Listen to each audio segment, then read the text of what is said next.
મિત્રો આજે એક એવા વિષય વિશે વાત ટૂંકમાં કરવી છે જેની વિશે ઘણા બધા સવાલો આવે છે કે ભાઈ એચડીએફસી બેંકના શેર વિશે શું કહી શકાય. હવે હું કોઈ સેબી રજિસ્ટર્ડ એનાલિસ્ટ નથી એટલે કોઈ પણ સલાહ નહીં આપું. અહીં હું માત્ર પ્રેક્ટિકલી અને ફટાફટ મારી સમજણ જે એચડીએફસી બેંક વિશે છે હું તમને કહીશ. નિર્ણય તમે લેજો કે એ શેર સારો છે કે ખરાબ અને લેવા જેવો છે કે નહીં, અને તમારા સેબી રજિસ્ટર્ડ એડવાઇઝરને પણ પૂછી લેજો.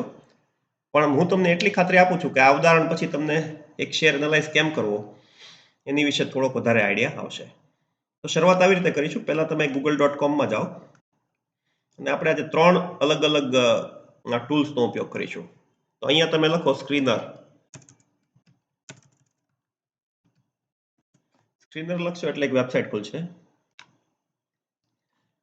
આ વેબસાઇટ ખોલશો એટલે તમે હોમ પેજ આવું આવશે. તો અહીંયા જઈને સર્ચ બોક્સમાં લખશો HDFC એટલે તરત જ બતાડશે. બરાબર. હવે તમે આ જે હોમ સ્ક્રીન જોશો તો અહીંયા મેનુ બધા છે: chart, analysis, piers, quarters, profit loss. તમે જેમ જેમ આમ નીચે જશો એમ મેનુ બદલાતા જશે. હવે આપણે આની શરૂઆત કરીએ તો એચડીએફસી છે એ બેઝિકલી એક બેન્કિંગ કંપની છે. એટલે તમે જો એ કંપની વિશે જાણવા ડેપ્થમાં માંગતા હો ને તો એ આખું તમે કોઈ પણ કંપનીનું સ્ક્રીનરમાં એનાલિસિસ કરશો ને તો એ આખી તમને માહિતી કંપની વિશે આપી દેશે. બરાબર. લીડરશિપથી માંડી એના બધા અલગ અલગ રેશિયોઝથી માંડી એના બિઝનેસ સેગમેન્ટ બધી જ માહિતી તમને અહીંયા મળશે. તમે અહીંયા જોશો તો માર્કેટ કેપ એનું તો 10,76,367 કરોડ એટલે જાયન્ટ શેર છે. લાર્જ કેપ એની મોટો જે સૌથી મોટા શેર કહેવાય ને એમાંનો એક છે. બરાબર. એનો પ્રાઇસ ટુ અર્નિંગ રેશિયો એ 15.8 છે. બરાબર. આરઓસીઈ એ એક પ્રકારનો રેશિયો છે. હવે આરઓસીઈ એટલે રિટર્ન ઓન કેપિટલ એમ્પ્લોયડ. એટલે ટૂંકમાં આરઓસીઈ અને આરઓઈ. આરઓઈ છે ને એ તમને રિટર્ન ઓન ઇક્વિટી એટલે શેર હોલ્ડર્સની જે મૂડી છે એનો ઉપયોગ કેવો કર્યો એનું રિટર્ન બતાવે. અને આમાં છે ને રિટર્ન ઓન કેપિટલ એમ્પ્લોયડમાં દેણદારો પાસેથી બધું જે લીધું હોય ટોટલ એનો ઉપયોગ કેવો કર્યો એટલે એનું કેટલો ઇફેક્ટિવલી યુઝ કર્યો એ બતાવે. આ વોરન બફેટ એવું કહે છે કે આરઓસીઈ અને આરઓઈ ની વેલ્યુ છે ને એ 20 ઉપર હોય એ બહુ સારું કહેવાય. એટલે જરૂરી નથી કે 20 પર હોય પણ 20 ઉપર બહુ, અને પ્લસ એ બે વચ્ચે ઓછામાં ઓછો ગેપ હોવો જોઈએ. આપણે એકદમ દેશી પ્રેક્ટિકલ જ વાત કરવાની છે, કોઈ ખોટી ફોર્મ્યુલામાં જવાનું નથી. બરાબર. એટલે સામાન્ય રીતે વોરન બફેટનું કહેવું એમ છે કે આરઓસીઈ અને આરઓઈ વચ્ચે ઓછામાં ઓછું ગેપ હોય અને જો બંનેની કિંમત 20 ઉપર હોય ને તો એ કંપની બહુ સારી કહેવાય. પણ એ યર ઓન યર જોવાનું, ખાલી આ તો લાસ્ટ યરનું બતાવે છે. ડિવિડન્ડ yield જોશો તો 1.34 છે. ફેસ વેલ્યુ 1 રૂપિયાની છે. બરાબર. ફટાફટ થોડાક આગળ જઈએ. તમે અહીં આવશો ને એટલે ચાર્ટ બતાવશે. ચાર્ટ જોતા આવડું એ અત્યારે આપણા સ્કોપ બહારનું છે, પણ આ તમે જોશો ને તો અહીંયા તમને કહેશે 1 મહિનાનો ચાર્ટ બતાવશે, 6 મહિનાનો, વર્ષનો. બરાબર. હવે અહીંયા જે તમને આ સ્પાઇક્સ દેખાય છે ને, આ કોલમ્સ, એ નહીં પેલી છે વોલ્યુમ છે. એટલે અહીંયા તમે જોશો ને તો વોલ્યુમ બહુ મોટું છે. બરાબર. એટલે ખાસા શેર ખરીદાયા છે. અહીંયા જોશો તો સ્પાઇક છે. હવે તમે અહીંયા જોશો ને તો 20 જાન્યુઆરી નહીં પણ 17 જાન્યુઆરી એમાં 18 જાન્યુઆરી લોકોએ ધમધમાવીને શોપિંગ કરેલી છે આમાં. બરાબર. એટલે આ તમને છે ને જેને કહેવાય ને કે વોલ્યુમ વધારે હોય ને એ એક એક્ટિવિટી બતાવે. હવે એનો અર્થ કેમ કાઢવો એ બહુ અઘરું કામ છે, પણ આ તમને બરાબર. આ જે ચાર્ટ છે ને જોવા માટે અહીંયા તમારે પી રેશિયોમાં જતા રહેવાનું. આ જે ચાર્ટ છે એ તમને વેલ્યુએશન બહુ સરસ બતાવે. આ જે લાઈન દેખાય ને તમને એ પી બતાવે છે, પ્રાઇસ ટુ અર્નિંગ રેશિયો. બરાબર. પ્રાઇસ ટુ અર્નિંગ રેશિયો જેટલો ઓછો હોય એટલો શેર સસ્તો કહેવાય. અને આ જે કોલમ્સ છે ને બધી એ તમને ઈપીએસ એટલે અર્નિંગ પર શેર એટલે કે એની કમાણી બતાવે છે. હવે કમાણી જેટલી વધારે એટલી કિંમત વધારે. બરાબર. એવો એક સામાન્ય ભાષામાં નિયમ છે કે જે કંપનીની કમાણી વધતી હોય એની તમે વધારે કિંમત આપશો. હવે તમે એચડીએફસી નો કેસ જોશો ને તો અહીંયા બહુ ઇન્ટરેસ્ટિંગ તમને જોવા મળશે. આપણે એનું માર્ચ 20 થી શરૂ કરીએ તો 20મી માર્ચે 2020માં કોરોના વખતે એનો પ્રાઇસ ટુ અર્નિંગ રેશિયો 18.4 હતો અને અર્નિંગ પર શેર 48 હતો. બરાબર. પછી આપણે જેમ આગળ ગયા ને એમ એની તમે જોશો ને તો ઈપીએસ વધતી ગઈ એટલે કે એની કમાણી વધતી ગઈ. તમે જોશો ને તો ઈપીએસ એની સતત વધતી જાય છે. બરાબર. હવે અહીંયા સુધી એનો પ્રાઇસ ટુ અર્નિંગ રેશિયો વધતો ગયો, પણ તમે અહીંથી જોશો ને ડિસેમ્બર 21 થી તો તમને એક બહુ સરસ ઇન્ટરેસ્ટિંગ પેટર્ન જોવા મળશે કે જેમ મારું કર્સર આગળ જાય છે ને એમ ઈપીએસ વધતી જાય છે. તમે જોશો તો 40 થી 50 થી 60 થઈ ગઈ, પણ પ્રાઇસ ટુ અર્નિંગ રેશિયો 20 માંથી 19 થઈ ગયો. હવે જો EPS 70 થઈ ગઈ અને પ્રાઇસ ટુ અર્નિંગ રેશિયો 21 થઈ ગયો, બરાબર. EPS 80 ની થઈ ગઈ, પ્રાઇસ ટુ અર્નિંગ રેશિયો 20 નો જ છે. અને અત્યારે તમે જુઓ તો પ્રાઇસ ટુ અર્નિંગ રેશિયો માત્ર 16 છે અને EPS 90 ની છે. એટલે સાદી ભાષામાં એવું કહેવાય કે માર્ચ 20માં, હવે આપણે અહીંયા નીચે આવીએ ને થોડુંક જોઈએ બેલેન્સ શીટમાં, તમે અહીંયા જોશો તો ડિસેમ્બર 20માં એની રેવન્યુ જે છે એ 31,852 હતી. અત્યારે ડિસેમ્બર 23 એક્ઝેક્ટ 3 વર્ષ પછી 78,000 છે, બરાબર. પણ એની કિંમત છે એ લગભગ એટલી ને એટલી જ છે, કિંમતમાં કોઈ ખાસ વધારો થયો નથી. એટલે તમને કોરોના વખતે જે ભાવે શેર મળતો હતો એ જ ભાવે મળે છે, પણ એની જે કમાણી છે એ લગભગ 2.5 ગણી થઈ ગઈ છે. તો સાદી ભાષામાં તમે એવું કહી શકો કે આ શેરની જે કમાણી છે એના પ્રમાણેનો ભાવ વધ્યો નથી. વધશે કે નહીં એ નક્કી તમારે કરવાનું, પણ આ એક દેખાડે, બરાબર. આ વેબસાઇટમાં આ એક બહુ સરસ સગવડ છે, પ્રોઝ એન્ડ કોન્સ દેખાડે. પ્રોઝ એટલે positive, company is expected to give good quarter, આગળના રિઝલ્ટ સારા આવશે, એટલે કે ફાઇનાન્શિયલ રિઝલ્ટ આગલા ક્વાર્ટર્સમાં સારા આવશે. Company has delivered good profit growth of 19.9 CAGR for 5 વર્ષમાં 20% કમ્પાઉન્ડિંગથી, એટલે કે ચક્રવૃદ્ધિ વ્યાજ. તમે FD કરાવો તો 8% ચક્રવૃદ્ધિ વ્યાજ જે મળે, તો આ 20%નું ચક્રવૃદ્ધિ વ્યાજ 5 વર્ષ માટે આપ્યું છે. સારામાં સારા મ્યુચ્યુઅલ ફંડ એટલું રિટર્ન નથી આપતા. અને company has been maintaining healthy dividend pay out, બરાબર. 19% એટલે આ ડિવિડન્ડ yield નથી, બરાબર. 1 રૂપિયાએ જે છે એ 19% પે આઉટ છે. પણ એનો તમે જોશો ને તો કોન્સ ઘણા છે. Price two book value, book value એટલે કંપનીનું બધું મૂડી વેચી નાખે તો એની બુક વેલ્યુ કહેવાય, કેટલું વેચે, કેટલા રૂપિયા મળે એને. તો એની પ્રાઇસ જે છે ને અત્યારે કેટલી છે, તો કે બુક વેલ્યુના 2.73 ટાઈમ છે. એટલે એકની બુક વેલ્યુ આદર્શ કહેવાય, એકથી નીચેની બુક વેલ્યુ હોય તો એવું કહેવાય કે સસ્તો છે, બરાબર. પણ સામાન્ય રીતે બુક વેલ્યુ છે ને એ 10 થી નીચે હોય તો ઠીકઠાક કહેવાય, એવું કહેવાય. પણ બરાબર, પણ આ 2.73 ની બુક વેલ્યુ આની દ્રષ્ટિએ વધારે કહેવાય. Company has low interest coverage ratio, contingent liability size 100, બરાબર. એટલે આ બધી તમે જોશો તેના પહેલા દેખાડે છે. અહીંયા હવે તમે આવશો ને તો એ તમારા એના જે બીજા કોમ્પિટિટર્સ છે ને એની હારે એની માહિતી બતાવે. તો તમે જોશો તો HDFC બેંકનો PE છે એ 15.82 છે. અત્યારે મોટી બેંકો છે ને એવરેજ PE 12.96 છે, એટલે થોડોક મોંઘો શેર છે અત્યારે, સ્લાઇટલી, બરાબર. પણ ICICI નો જોશો 17 છે, કોટકનો 19 છે. એટલે જે મોટી બેંકો છે એમાં ખાલી એક્સિસનો જ 12.70 છે. બાકી એકઈ મોટી જાયન્ટ બેંક જે કહેવાય એનો HDFC ની સામે ખાસ કાંઈ છે નહીં. આ IndusInd બેંકનો 13 છે, બરાબર. એટલે બેંકનું પ્રમાણમાં સસ્તી છે. ડિવિડન્ડ yield તમે જોશો તો ઠીક છે, એમાં બહુ કઈ ડિવિડન્ડ, બરાબર. નેટ પ્રોફિટ જે છે એ તમે બધા અહીંયા જોઈ શકો છો. તો ઓવરઓલ તમે જોશો તો અહીંયા રોસ પણ છે ને એ HDFC નો બહુ સારો છે બીજા બધા પ્રમાણમાં, બરાબર. એટલે કંપનીનું જે કહેવાય ને કે અત્યારે ફાઇનાન્શિયલ્સમાં તો કોઈ તકલીફ દેખાતી નથી. તમે અહીંયા જોશો ને તો ક્વાર્ટરલી રિઝલ્ટ બતાડશે, રેવન્યુ એટલે એની આવક. તો અહીંયા 31-32 તમે જોશો સતત એની આવક વધી રહી છે, બરાબર. ડિસેમ્બર 21 સાથે એની આવકમાં કોઈ જગ્યાએ તમને ઘટાડો જોવા નહીં મળે. તમે એનું ઇન્ટરેસ્ટ જોશો તો એ સતત વધતું જ જાય છે, બરાબર. અને તમે એનો માર્જિન જોશો તો અહીંયા 12% માર્જિને કામ કરતા હતા, બરાબર. અહીંયા માર્જિન ઓછો થઈ ગયોનું કારણ છે કે હમણાં મર્જર થયું છે, એટલે એના માર્જિન પર એની અસર એ જોવા મળે છે. એટલે એ આંકડો થોડોક ઇગ્નોર કરવો પડે, કારણ કે હમણાં HDFC બેંક અને HDFC લિમિટેડનું મર્જર થયું છે, બરાબર. એટલે અહીંયા તમને એ આંકડા માઇનસમાં જોવા મળે છે.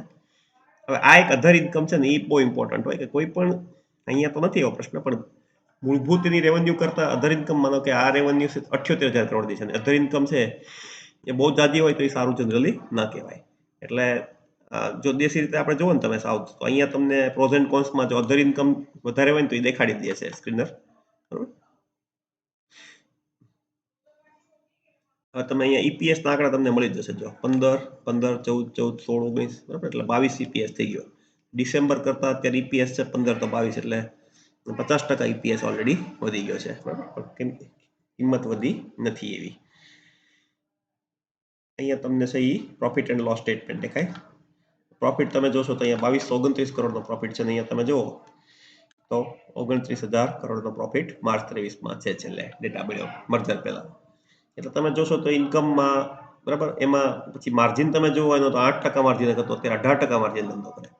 એટલે ક્યાંય કોઈ તમે જુઓ ને તો એના પહેલા ફાઇનાન્શિયલ્સમાં કોઈ ઇસ્યુ છે જ નહીં. હવે આ જે છે ને એ મને નથી ખબર આ શું એક્ઝેક્ટલી બતાડે, પણ તમે ઓવરઓલ ફાઇનાન્શિયલ્સ બાકી જોશો તો તમને ક્યાંય એમાં, બરાબર, પ્રોફિટ બિફોર ટેક્સ કે ગમે તમે જોશો ને તો ક્યાંય એના ફાઇનાન્શિયલ્સમાં કોઈ તકલીફ દેખાતી નથી. નથી કોઈ એવી એની બીજી કોઈ પેલી દેખાતી કે કોઈ પ્રોબ્લેમેટિક હોય, બરાબર.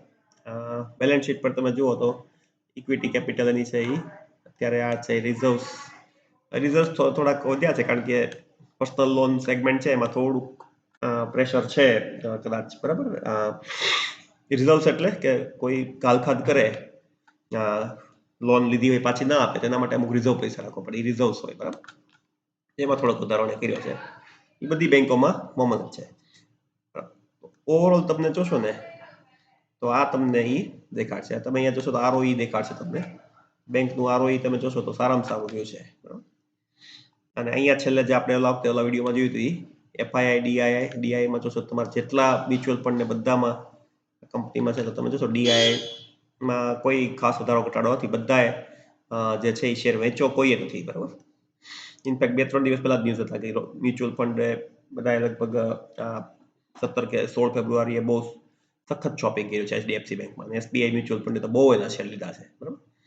તો આ જે છે એ તમને ઓવરઓલ એનું પેલું મળ્યું. હવે જે બીજી વેબસાઇટ આપણે લેશું એ આપણે લઈએ ઇકોનોમિક ટાઈમ્સ. તમે મની કંટ્રોલનો યુઝ કરી શકો, એટલે જરૂરી નથી કે આ જ કરો. ઇકોનોમિક ટાઈમ્સમાં જઈને તમે લખશો ને HDFC બેંક એટલે એ પણ બતાવશે. એમાં તમને થોડીક અલગ પ્રકારની માહિતી મળશે. આમ તો માહિતી નહીં જ હોય પણ ફોર્મેટ અલગ હોય થોડું, બરાબર. ઇન્ટરફેસ થોડો અલગ હોય. તો અહીંયા છે ને ઇકોનોમિક ટાઈમ્સમાં એક ફાયદો હોય, અહીંયા તમને એક થોડી કોમેન્ટ્રી આપે લેફ્ટ સાઈડમાં અહીંયા, કે તમે લોન બુક છે. હવે કોઈ પણ બેંકનો મેઇન ધંધો લોન કહેવાય, તો લોન વેચવી જ ધંધો કહેવાય. તમે જોશો HDFC Bank reported a year-on-year increase of 17% in its advances, which is higher than a 5-year CAGR. બરાબર. એટલે 5 વર્ષનો જે એનો બેંકનો જે ગ્રોથ છે 14%, એની કરતાં પણ યર ઓન યર જે છે એ વધારે લોન આપે, એટલે લોન સારી એવી જાય છે, બરાબર. અને એની NPA પણ કંઈ ખાસ વધારે છે નહીં. અહીંયા જે તમને P રેશિયો ની PS બતાડે, બરાબર. અહીંયા તમને એક દિવસ, એક વીક, એક મહિનો, 3 મહિના, બરાબર, એમાં કેટલું રિટર્ન આપે તમે જુઓ. 5 વર્ષનું રિટર્ન તો હજી 35% જ છે, 3 વર્ષમાં અને 1 વર્ષમાં નેગેટિવ રિટર્ન આપ્યું છે. બાકી 5 વર્ષનું રિટર્ન 36% એ સારામાં સારું રિટર્ન આ સાઇઝના શેર માટે કહેવાય છે. આગળ જશો એટલે એનું તમને બધું અલગ અલગ ન્યૂઝ ને એવું બધું બતાડશે. આ જે એનું પેઇડ ફીચર છે, બરાબર. એટલે આપણે એનો આ જો તમે ઇકોનોમિક ટાઈમ્સ પ્રાઇમના મેમ્બર હો તો તમને આ મળે. સ્ટોકનો સ્કોર 7 છે અને આ આખું એનું છે ને રેડીમેડ એનાલિસિસ મળી જાય. એટલે આપણે જે એનાલિસિસ કરવાનો પ્રયત્ન કરીએ છીએ ને એ વિશે એ આપોઆપ જ બધું આપી દે. તો એ શું કહે છે કે 7નો સ્કોર છે ટોટલ. 7નો સ્કોર છે ને એ બહુ સારો કહેવાય. અહીંયા તમે જોશો ને તો 1 થી 3નો સ્કોર નેગેટિવ, 4 થી 7 તો ન્યુટ્રલ અને 8 થી 10 તો પોઝિટિવ. એટલે 7 એટલે ન્યુટ્રલ, એટલે આ શેર લેવાય, એમ નુકસાન કાંઈ નથી. તો આજે એ લોકોએ શું કર્યું કે 40 એનાલિસ્ટ છે ટોટલ, બરાબર. એટલે અહીંયા તમને દેખાડશે. આ એક સરસ વસ્તુ છે. ટોટલ છે ને 40 બ્રોકર્સ છે, એને શેર આની વિશે રેકમેન્ડેશન આપી છે. એમાં સ્ટ્રોંગ બાય કેટલા કે છે અત્યારે, તો કે 22 બ્રોકર એવું કહે છે કે આ શેર લેવાય, 14 એવું કહે છે કે લેવાય. સ્ટ્રોંગ બાય એટલે લેવો જ જોઈએ આગ્રહપૂર્વક, બાય એટલે ખરીદવો જોઈએ, હોલ્ડ એટલે તમે ખરીદેલા હોય રાખી મૂકો, એવું 4 શેર. તમે જુઓ તો અહીંયા સેલ કે સ્ટ્રોંગ સેલ એક નથી કહેતા. આ 40 શેર બ્રોકર એટલે કે ઇન્ડિયા ઇન્ફોલાઇન થઈ ગયું કે જે મોતીલાલ ઓસવાલ થઈ ગયું, કે એવા 40 મોટા શેર બ્રોકર છે, એમાં ફોરેનના આવી ગયા. એમાંથી કોઈ એવું ન કહે કે વેચવાનું એટલે શું થયેલો અર્થ, બરાબર. તમે જોઈ શકો છો. એટલે આ જે છે એ પેઇડ ફીચર છે. આની અંદર તમે આગળ જશો તો એ બતાવશે કે ભાઈ એવરેજ સ્કોર શેના આધારે કાઢ્યો, તો કે earning, fundamentals, relative valuation, risk અને પ્રાઇસ મોમેન્ટમ. પ્રાઇસ મોમેન્ટમ એ ટેકનિકલ ઇન્ડિકેટર છે. અને પછી છે ને અહીંયા એ બધી બેંકો સાથેનું કમ્પેરિઝન બતાવે કે ભાઈ કહેવાય ને કે કેટલું જે એનું જે પેલું છે HDFC બેંક સાથે ICICI બેંક એના કોમ્પિટિટર સાથેની જે આપણે પહેલા જોઈ હતી ને એ બતાવે, બરાબર. તો આ જે છે એ અર્નિંગ્સ છે, આ છે તો બધું સ્કોર બતાવે. તમે અહીંયા જોશો તો એના જે પ્રાઇસ ટાર્ગેટ આપેલા છે એમાં ઓછામાં ઓછું એવું કહે છે કે ભાઈ 1630 છે તો અડશે જ એમ. એટલે જે બ્રોકરે એવું કીધું છે કે પ્રાઇસ ઓછામાં ઓછી વચ્ચે એને 1630 નો ટાર્ગેટ આપ્યો છે. મીન જે છે એ 1950-2000 જેવો ટાર્ગેટ કીધો છે અને હાઈ એટલે જેણે કીધું છે કે વધારે 40 બ્રોકરમાંથી એને તો 2410 નો ટાર્ગેટ આપેલો છે. પછી એના ઈપીએસ ને ફંડામેન્ટલ ની પર છે. તમે આમાં જશો ને આગળ એટલે તમને એની બેલેન્સ શીટ આમાંય પણ જોવા મળશે જે પહેલામાં, પણ આની કરતા તમને સ્ક્રીનરની બેલેન્સ શીટ સારી છે. જોવા આવી ગયું ને ટાર્ગેટ, આ પેઇડ ફીચર છે. એવા રેવન્યુના ટાર્ગેટ પણ આપે અને એવા અર્નિંગના પણ ટાર્ગેટ આપે. જે તમે ટેકનિકલ્સમાં આવશો ને એટલે તમને અહીંયા ચાર્ટ બતાવશે. અહીંયા તમે 3 વર્ષનો ચાર્ટ કાઢશો ને તો તમે જોશો ને તો એક આમ સાયક્લિક બેન્કિંગ એ સાયક્લિક જ કહેવાય. તો અહીંયા તમને દેખાશે કે આ જે છે એ ઉપરનો પોઈન્ટ, બરાબર 1756 છે એ સૌથી વધુ એમાં પ્રાઇસ ગયું છે. જ્યારે તમે ડાઉન સાઈડ જશો ને તો આ 1300 જેવો અહીંયા બતાવે છે, બરાબર. એટલે 1700 થી 1300 ની રેન્જમાં, એટલે આ જે શેર છે એ ટૂંકમાં અત્યારે અહીંયા છે. હવે આપણે થોડોક એને ઓછા સમયનો જોઈએ તો તમે જોશો તો અહીંયાથી આ બાઉન્સ બેક થોડુંક કરે છે. હવે આમાં એક નિયમ એ છે કે બ્રેકઆઉટ કોઈ પણ શેર આપે ને પછી એ ઉપર જાય એટલે તમે જોશો તો અહીંયાથી એને બ્રેકઆઉટ આપેલો તો અહીંયા ઠેઠ સુધી ગયો, બરાબર. અહીંયાથી અહીંયા સુધી બ્રેકઆઉટ આપેલો આખો, બરાબર. આ જે ભાગ છે ત્યાં અહીંયાથી તમે જોશો તો બ્રેકઆઉટ પાછો અહીંયા આપેલો, આ જે બ્રેકઆઉટ દેખાડો ને તો એ તમને અહીંયા સુધી લઈ ગયો. પણ આ બ્રેકઆઉટ ક્યારે આપશે તે ચાર્ટ જોતા મને બહુ નથી આવડતું એટલે હું કોઈ ખોટો દાવો નહીં કરું, પણ આ જે ચાર્ટ તમે જુઓ ને તો અત્યારે અહીંયા કોન્સોલિડેશનમાં છે. એટલે એક વસ્તુ ક્લિયર છે કે આ જ્યારે પણ આ બ્રેકઆઉટ આપશે ને એટલે આ શેર ઉચકાશે 100%. ની બ્રેકઆઉટ ક્યારે આપશે એ કહી ન શકાય, બરાબર. અત્યારે અહીંયા અપડાઉન થયા કરે છે, પણ આ બ્રેકઆઉટ 3 વર્ષમાં આપે ને 3 દિવસમાં આપે, એમાં કોઈનું કાલે સવારે આપી દે એવી બને અને 3 વર્ષે આપે. પણ ફંડામેન્ટલ જોતા એવું લાગતું નથી કે આ બ્રેકઆઉટ નહીં આપે, બરાબર. બેન્કિંગ ઇન્ડસ્ટ્રીમાં બહુ મજબૂત શેર છે અને કોઈ બેલેન્સ શીટમાં તકલીફ નથી, બરાબર. હવે આવું કેમ છે એનું કારણ છે ને એના માટે તમારે ઓપરેટર્સ જે હોય ને એનો ફાળો છે એવું કહેવાય છે. ઓપરેટર્સ એટલે એવા લોકો કે જે શેરનો ભાવ છે ને કાં ખૂબ ઊંચો લઈ જાય કાં નીચો લાવે, બરાબર. એ લોકો પાસે એટલી બધી ફાઇનાન્શિયલ મસલ્સ હોય કે એ લોકો એચડીએફસી જેવા શેરને પણ એક રેન્જ બાઉન્ડ પ્રાઇસમાં રાખી શકે. પણ એક વસ્તુ છે કે આ જે તમને અત્યારે પેટર્ન્સ દેખાય છે ને એ લાંબા ગાળે આ બ્રેકઆઉટ આપવાની પૂરેપૂરી શક્યતા છે, પણ ક્યારે આપશે એ એટલીસ્ટ મને તો એ બહુ કંઈ ટાઈમિંગ ગળે ઉતરતું નથી કે આપી શકે કોઈ, બરાબર. એનું રિલેટિવ પરફોર્મન્સ બીજા કોમ્પિટિટર સારા છે એ દેખાડશે. આ તમને એ દેખાડે છે કે કેટલું કેટેગરી વાઇઝ એનું પહેલું છે. તો મ્યુચ્યુઅલ ફંડ જોશો તો 17.60% હતું જૂન 23માં, અત્યારે 18% છે. હવે જે આંકડા આવશે પાછા કદાચ માર્ચમાં કેમ કે ક્યારે, તો મ્યુચ્યુઅલ ફંડે ખૂબ લીધું છે એવા ન્યૂઝ છે, બરાબર. આમાં જો હોય તો આપણે ગોતી કાઢીએ. એસબીઆઈ ખૂબ ખરીદ્યા હતા. ના આમાં એ ન્યૂઝ નથી પણ મેં ક્યાંક વાંચેલા હતા ખરા. અને હવે ત્રીજું ટૂલ લઈ લઈએ ફટાફટ. વિડીયો થોડો લાંબો થઈ ગયો પણ એ તો શીખવું હોય તો વિડીયો લાંબો જ થાય. આ જે છે એ મારી દ્રષ્ટિએ જો તમે બીજા કોઈ પણ ટૂલ ના વાપરવા હોય ને તો તમને આ સારામાં સારું ટૂલ કહેવાય.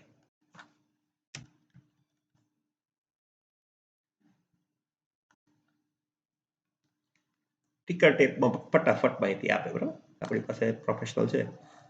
પરફોર્મન્સ જોશો તો છેલ્લા 1 વર્ષનું રિટર્ન -13% છે, એટલે બહુ ખરાબ સ્કોર છે. 5 વર્ષનું CAGR 6.34% એવું બતાડે, બરાબર. હવે આ આંકડો લાંબા ઇકોનોમિક ટાઈમ્સમાં ખોટો હતો, આનો આંકડો હતો, બરાબર. પણ હવે તમે અહીંયા જોશો ને તો વર્ષનું ફોરકાસ્ટ 38% રિટર્ન આપશે એવું ફોરકાસ્ટ છે. અહીંયા સ્કોર 10/10, બરાબર. આપણે જે વાત કરી હતી કે ભાઈ આ શેર વધશે જ, તો અહીંયા પણ તમે જુઓ તો આ ટિકર ટેપનું જે અલ્ગોરિધમ છે એમ કહે છે કે આ 1 વર્ષમાં 40% સુધી રિટર્ન આપી શકે, બરાબર. વેલ્યુએશન એવું કહે છે કે ભાઈ પી રેશિયો પીબી રેશિયો પ્રમાણે હાઈ છે. એ મને ખબર નથી પડતી કે કેવી રીતે હાઈ કહે છે, કારણ કે આમ જુઓ તો અત્યારે, બરાબર, લાઈફ ટાઈમ આપણે જોયું હતું પહેલામાં ચાર્ટમાં સ્કેનરમાં એ પ્રમાણે લાઈફ ટાઈમમાં વેલ્યુએશન એની લો છે.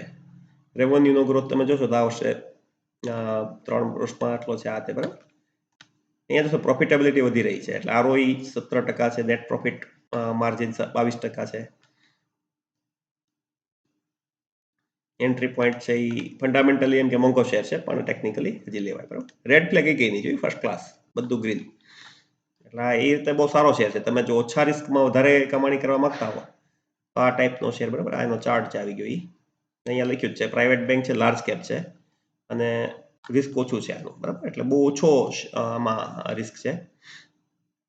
અને તમે અહીંયા પ્રેડિક્શન જોશો તો આણે એ જ કીધું છે કે ભાઈ હજી અહીંયાથી હાઈએસ્ટ પ્રાઇસ જઈ શકે 2410, એવરેજ 1970 અને ઓછામાં ઓછી જે છે એ 1625.